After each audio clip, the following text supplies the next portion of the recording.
Well, the Bay Area's housing market is experiencing one of the steepest price drops in the country. A new analysis from Smart Asset shows that 13 Bay Area cities were on the list of top cities in the U.S. where home prices are falling. So at the top of that list is the East Bay city of Dublin, where home values have dropped more than 15% in the last year. Rounding out that top five, you've got San Francisco, Palo Alto, Fremont, and then you got Kirkland, Washington. Oakland coming in sixth as the only city in the top 10 with home values under $1 million. Let's talk more about this. Joining us now, we have Deidre Joyner, who is a real estate agent at Red Oak Realty in Oakland. So yes, those are numbers on a survey, but what are you seeing kind of on the ground? Great. Thanks for asking me, and thanks for having me on. So I think the Oakland market, or what I'm seeing in the Oakland market, is, yes, a decline in prices. I mean, interest rates doubled in the last year.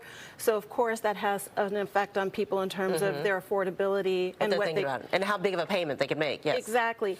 It also affects people's discernment in terms of what they buy. People are taking a little bit longer to find the right house because it's very important that they find the right house. They're buying for a long term.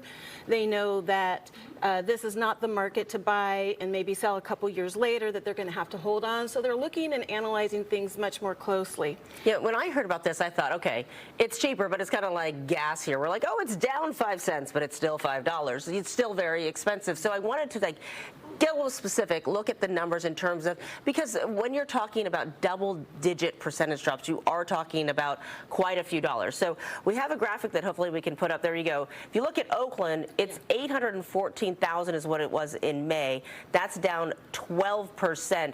And if we look at those actual numbers, that's about $113,000. You take a Dublin, 1.26, that's a lot of money, but you're also talking a savings of about $230,000 when you do percentage-wise. San Francisco, 1.27 down 13%. So when you're talking about interest rates going up and what people can afford, if the prices are actually down that significantly, how many of your clients are just sitting there? I mean, with those prices, we're all doing the paper math. Right. Well, absolutely. I mean, but these are averages for an entire city, and Oakland has over 130 neighborhoods, and so it's hard to brush a broad stroke on a whole city that has micro markets.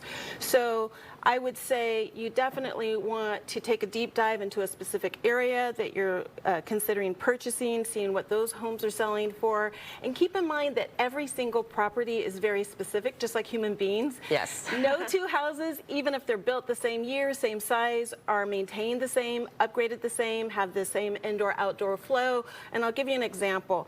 I'm in contract on a house in Upper Rockridge, and it was on the market for over almost about 3 weeks, and we're in contract a little bit under asking. 3 blocks away, there was a house that was very updated, state-of-the-art kitchen, gorgeous bathrooms, great indoor-outdoor flow. That received 5 offers and is pending hundreds of thousands of dollars over the asking price. But it all gets averaged together, and that's kind of does not... It doesn't really work because it's not apples and apples. Exactly. That, to me, sounds like a very difficult conversation to have with seller and buyer, right? When it comes to people's values of their homes and what they think they should get, what they are able to get.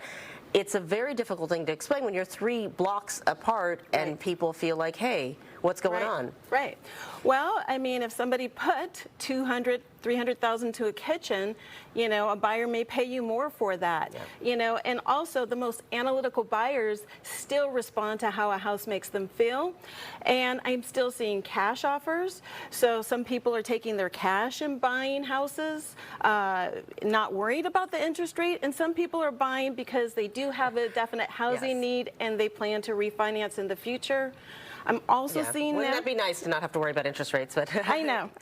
Not what most people are experiencing. But I am seeing now more people looking into rate buy-down options. I'm seeing people look into maybe a 7 or 10-year ARM so that they can get in maybe at a little bit of a lower interest rate and refinance later. I'm seeing people really start to investigate their options, really taking a deep dive into the disclosures. There are strategies. We have been down this road before. I mean, certainly people who are younger and have enjoyed this low interest rate, kind of boom that was unprecedented and historical. They're like, what is going on? But it's certainly people who have been around a little bit longer remember when the rates have been very high as well. Higher than now. Yes, higher than now. And so seller's market, buyer's market. We love to throw around those terms, but I think it's really complicated, not only just kind of now, but also in the Bay Area, and even even go more specifically into Oakland.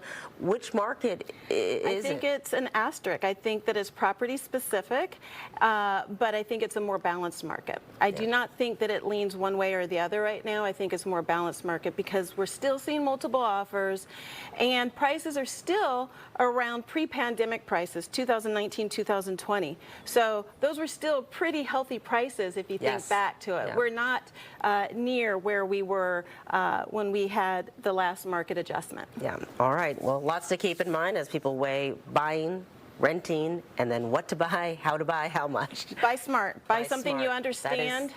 That is age-old advice that never times out. All right, Deidre Joyner, thanks so much for joining us. We appreciate your insight as we continue to navigate a complicated housing market. Absolutely.